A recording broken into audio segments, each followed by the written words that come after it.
आप देख रहे हैं इंडिया टीवी में हूं पिनाज त्यागी और बात करेंगे पाकिस्तान के उस युद्ध की, पाकिस्तान के उस दुश्मन की जो पाकिस्तान ने खुद खड़ा किया और अब पाकिस्तान उसी के आमने सामने आ खड़ा हुआ है और कुल मिलाकर कहें तो मुनीर के सबसे बुरे दिन का कारण बन गया है।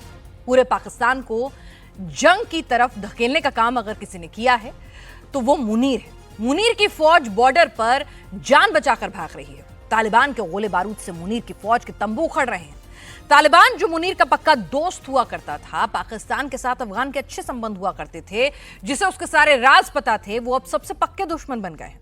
मुनीर को तालिबान वहां मार रहा है जहां पाकिस्तान सोच भी नहीं सकता था। अफगान के साथ युद्ध में मुनीर कूद तो पड़ा है, लेकिन हार उसके सामने आकर खड़ी है। पाकिस्तान के अंदर ही मुनीर की भागती फौज की तस्वीरों पर कॉमेडी हो रही है। मुनीर के जंगी जुनून की पुड़िया अब एक्सपायर होती नजर आ रही है और पाकिस्तान पर साइड इफेक्ट भी डाल रही है। पाकिस्तान के अंदर की ये आवाजें जोर पकड़ रही हैं कि मुनीर हारा हुआ युद्ध कंगाल देश की किस्मत की बोली लगा रहा है। मुनीर का प्लान क्या था और क्या हो गया? मुनीर से क्या चूक हुई? युद्ध हारने के बाद पाकिस्तान में उसका अंजाम क्या होगा? आज इसी पर होगी बात। हमारे साथ खास मेहमान इस वक्त जुड़ चुके हैं। जोरदार तालियों के साथ उनका स्वागत करें। लेफ्टिनेंट जनरल संजय कुलकर्णी हमारे साथ डिफेंस एक्सपर्ट हैं। हमारे साथ एनएनडी दुबे हैं, पूर्व डीआईजी बीएसएफ के, आपका बहुत बहुत स्वागत है। वैभव सिंह है हमारे साथ, जियोपॉलिटिकल एक्सपर्ट। और हमारे साथ एक बेहद खास मेहमान इस वक्त अफगानिस्तान से आए हुए हैं, उनका जोरदार तालियों के साथ स्वागत करें। नासिर अहमद शेरजई, नेता जीपीपी के।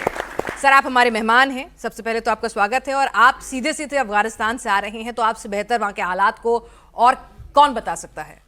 मुनीर साहब ने ऐसी क्या गलती कर दी कि आज ये हालत है कि उनकी फौज अपनी चौकियां छोड़ छोड़ कर भाग रही है? अफगानिस्तान इतना बुरा मार रहा है।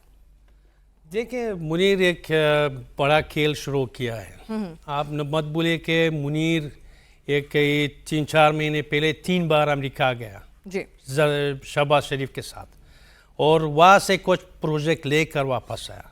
और मुनीर इस्लाम के नाम को लेकर, जिहादी सोच को लेकर, और ये दुश्मनी जो पठान या पश्तूनों के साथ लेकर और इमरान खान की कहानी लेकर एक बड़ा खेल शुरू किया है अफ़गानिस्तान के ख़िलाफ़, पाकिस्तान लोग के ख़िलाफ़ और पूरा एशिया के ख़िलाफ़।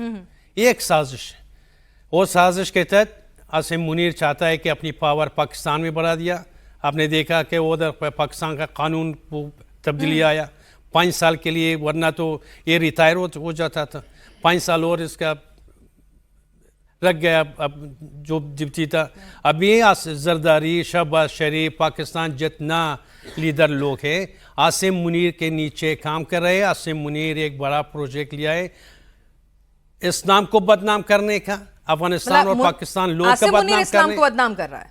आसिम मुनीर इस्लाम नाम लेकर, पर वो तो मुल्ला मुनीर है भाई, उसको तो मौलाना मुनीर कहते हैं। देखे मैं जानता हूँ, मैं अफगानिस्तान में 40 साल से ज़्यादा अफगानिस्तान पॉलिटिक्स में हूँ, और मैं जानता हूँ कि पाकिस्तान करीब 50 साल इस्लाम के नाम पर कितना बिजनेस किया है। पाकिस्तान फौजी, पाकिस्तान जो सरकारी हुकूमत है, ये इस्लाम के नाम से फ़ायदा उठाना चाहिए। सच्चा मुसलमान नहीं ये लोग।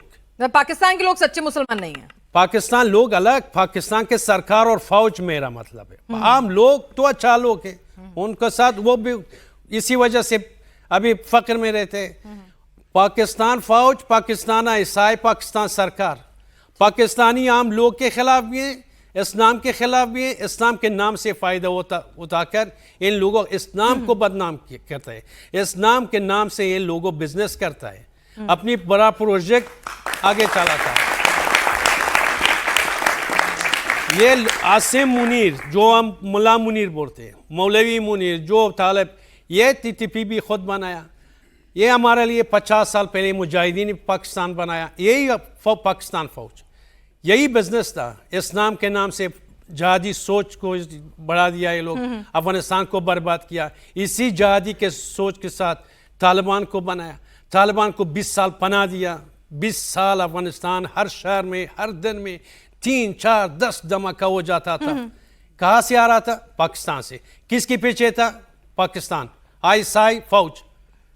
तो ये सब इस्लाम के नाम में हुआ था कि हम अफगानिस्तान में अमेरिका के खिलाफ हम जहाद करते। ये कोई अमेरिका के खिलाफ जहाद नहीं किया, सब इस्लाम के नाम पे इस्लाम के साथ लड़ाई किया, इस्लाम के साथ जहाद किया और इस्लाम को बदनाम किया। तो इस्लाम के साथ गद्दारी की है, लेकिन ये गद्दारी कैसे हुई, इसकी पटकथा कैसे लिखी गई है?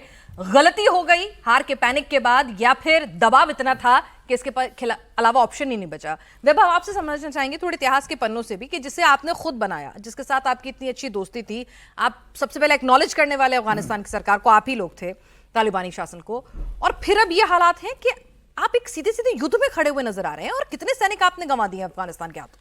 देखिए ये युद्ध जो है, वैभव से जी। देखिए, इस अगर आप इतिहास में जाएं तो जो अफगानिस्तान में जो एक ग्रेट गेम तैयार किया गया CIA की तरफ से, और जो सोवियत इन्वेजन हुई अफगानिस्तान में, उसकी आड़ ले करके पैसे तो सारे देखिए ISI ने लिए। पैसे तो इनमें से किसी भी अफगान तालिबान को अमेरिका ने कभी डायरेक्ट नहीं दिए।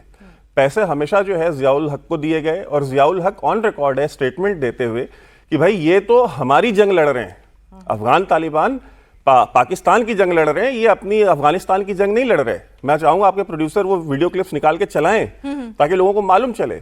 और ये तालिबान को बनाने का प्रोजेक्ट किसका था? ये सिर्फ आप बिल फाड़ना चाहें तो सिर्फ फौज के ऊपर फाड़ दें, लेकिन जुल्फिकार अली भुट्टो ने यह प्रपोज किया। जो अफगानिस्तान के तालिबान की जो लीडरशिप आई, उन लीडरशिप को अब पाकिस्तान के अंदर अलग अलग कॉलेजेस से उन अफगान बच्चों को उठा करके हैंड पिक किसने किया? जुल्फिकार अली भुट्टो ने हैंड पिक किया। ISI ने, पाकिस्तान की फौज ने उसके नाम पे फिर बाद में पैसे भी कमाए, और अफगानों की अगर 10,000, 1 लाख, 50 लाख अफगान मर के अगर किसी पंजाबी जनरल पाकिस्तान के अगर उसके घर में अगर एक डुप्लेक्स बन जाता है तो वो 50 लाख क्या 50 करोड़ भी मार देंगे, क्योंकि उनकी नजर में पश्तूनों की जान की कोई कीमत नहीं है। और उनको पता है कि ये पैसे अमेरिका से डॉलर्स तभी तक आते रहेंगे जब तक अफगानिस्तान के साथ, अफगान तालिबान के साथ उनकी या तो कोलैबोरेशन चलती रहे या उनकी लड़ाई चलती रहे। इस बीच आपको इस वक्त एक बड़ी खबर बता दे रहा, उसकी जानकारी देते हैं।